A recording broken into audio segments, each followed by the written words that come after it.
Hey guys, so you haven't seen my face in a little while. Thought I'd do a little bit of a video for everybody.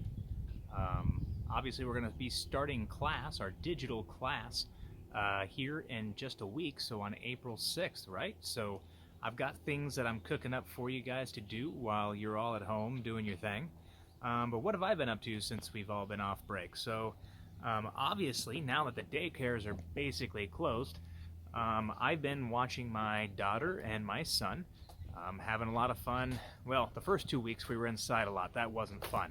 That about drove me nuts. But then the last week or so, I've been getting outside with them, and then when I have time, I've been working on my house. So some of you guys have never been able to see where I live. I've told you before, I live out here in Shawnee. I have half an acre. An acre is about the size of a football field, so think about 50-yard line to the field goal. That's about how much land I live on. There's my house behind me, and I've been out here putting down mulch and doing all sorts of stuff lately, cleaning up all of the leaves and things. I have 14 or 15 different trees on my half acre, so I have a lot of trees. The tree right here, this giant tree behind me, is a big old pin oak, and I have 3 big pin oaks. And you can see that's all the leaves. That's not even all the leaves. That's just like a small fraction of the leaves behind me that I have to clean up every year. So I use those as natural mulch. So if you guys remember, hey, we're going into a science lesson real quick. If you guys remember when we were going over decomposers, we were talking about how there's little tiny insects and things that live in the soil, as well as fungi and bacteria that break this stuff down. So what I do is I just use the oak leaves themselves as mulch. And what that does is it turns into soil, which enriches the nutrients for the tree. It holds moisture, so in the summer, which we have those really hot, dry summers, well, it holds moisture for the tree. It's not the prettiest mulch in the world. Some people kind of look at that and think it's a mess. Some people like it. I'm one of those people who's kind of in between.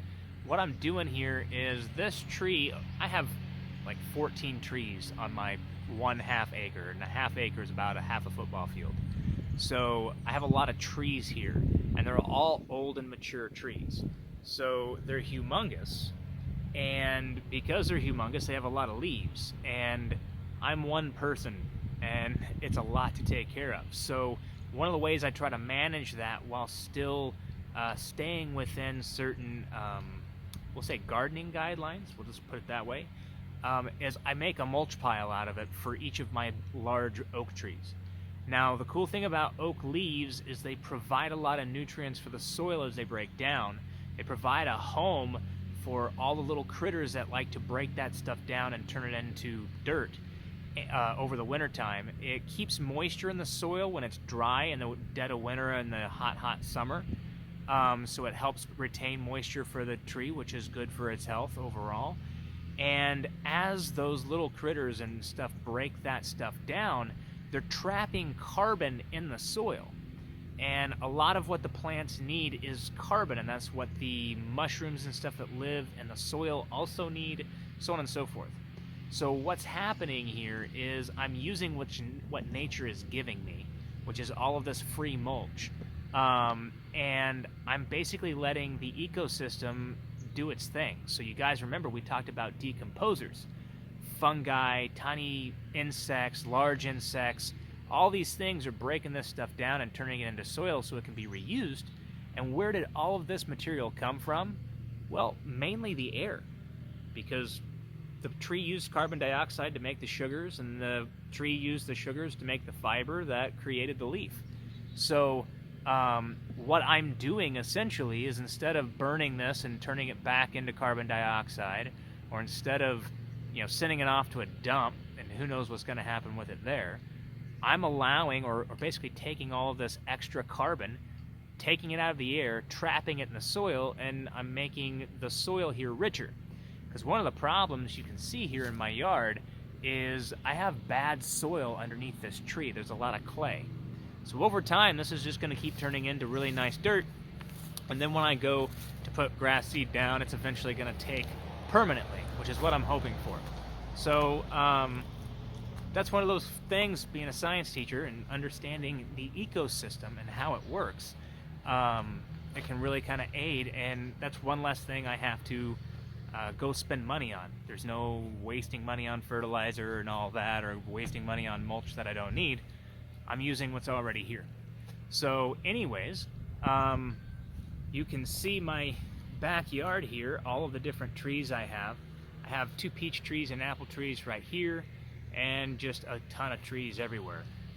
And the moat that I was telling you about, I basically have, when it's heavy rain, I basically have a river here, or a little creek. So instead of fighting that, I went on ahead and put down the rock and stuff here, as well as a little drain to carry stuff around. And now, because I'm getting a bunch of water over on that side, I'm going to do the same thing and put a drain over there that wraps around the other side of my house. So hopefully, once that's done, I will have mastered my domain here, so to speak. Anyways, so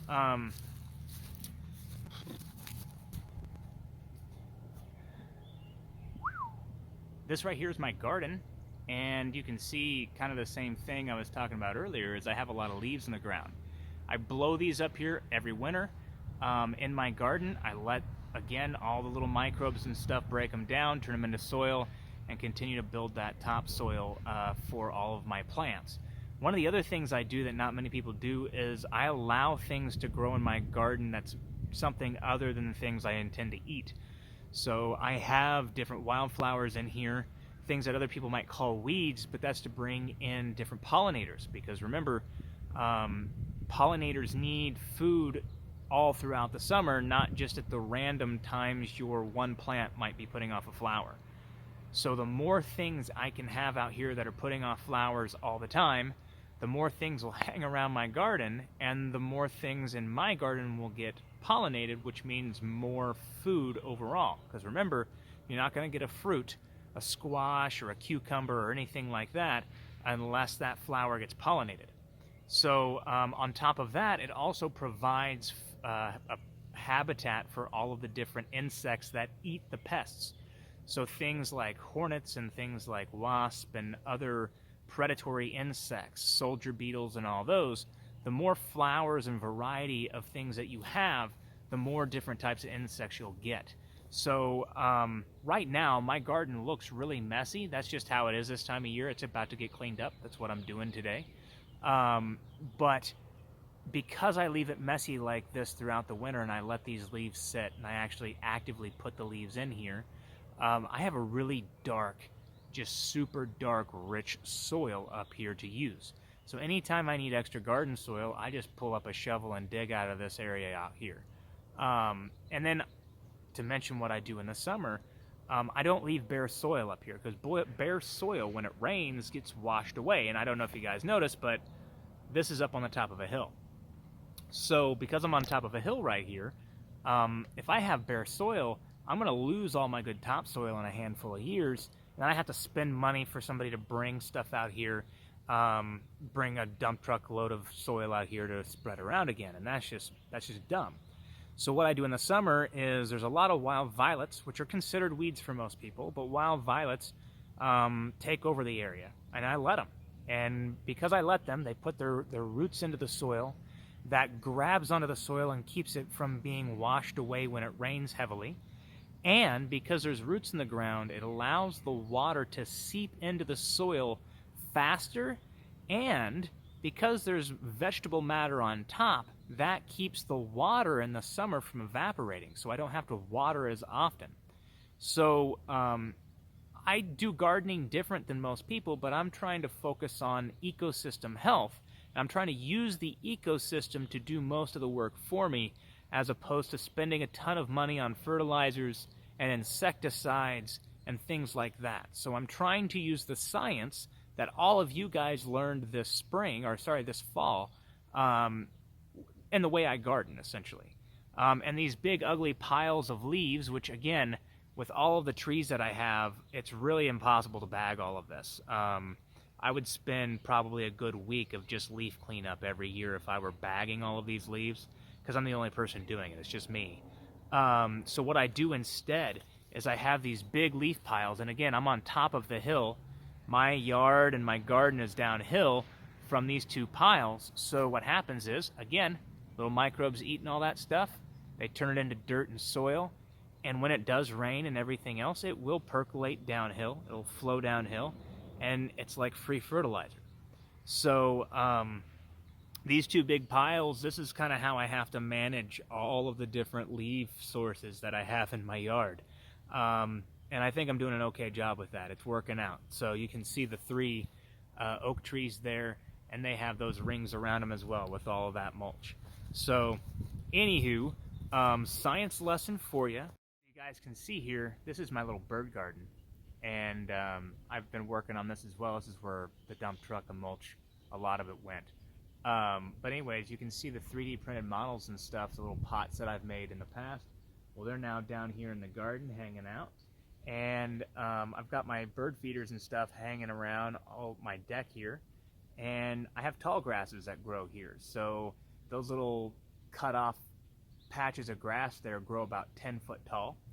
And that covers the underside of my garden, or not my garden, my deck here.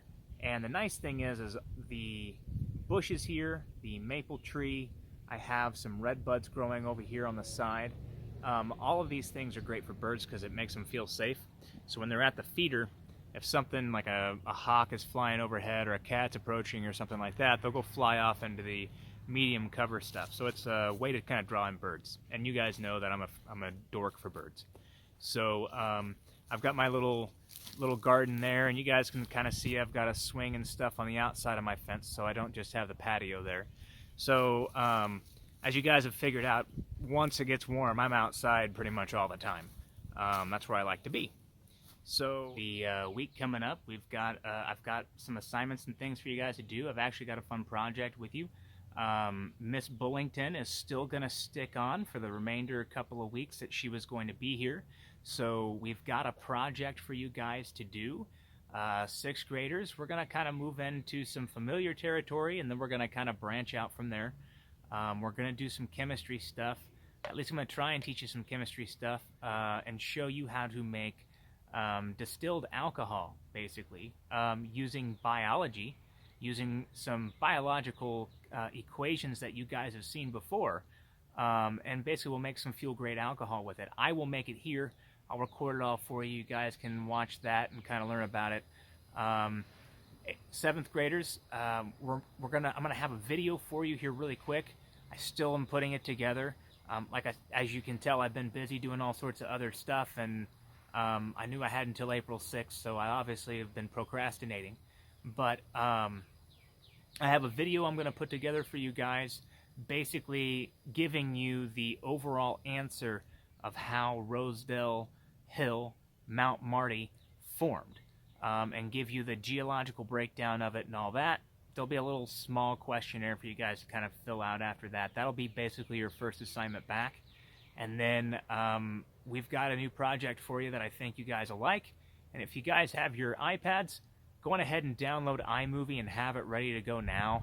That'd be the smartest thing to do, because a lot of your projects are going to be iMovie projects. Since we can't communicate, I'd like to see your guys' faces. I'd like to hear your voices. I'd like to hear you guys explaining things. So, one of those things, let's go on ahead and get that downloaded so that we're ready to go. And we'll be using the Zoom app, so make sure that's downloaded. I'm sure you already have it. And the Google Classroom app, and then all the things that go with Google Classroom. I might put a poll out and see if you guys want me to put together some Classcraft stuff, but I'm just letting you know right now, like, I'm basically the babysitter, and it's really tough to concentrate and focus when you got a 7-month-old crawling all over the place, getting into things he shouldn't be, and a 3-year-old who constantly wants your attention. So I'm balancing things the best I can right now.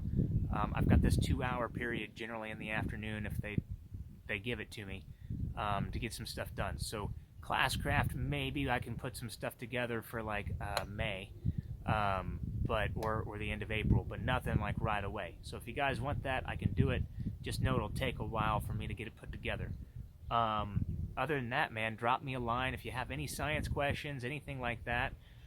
Shoot me a line. I can always make a quick video for you, get it up on YouTube and put it on Classroom, whatever. And yeah, man, we're gonna figure this thing out.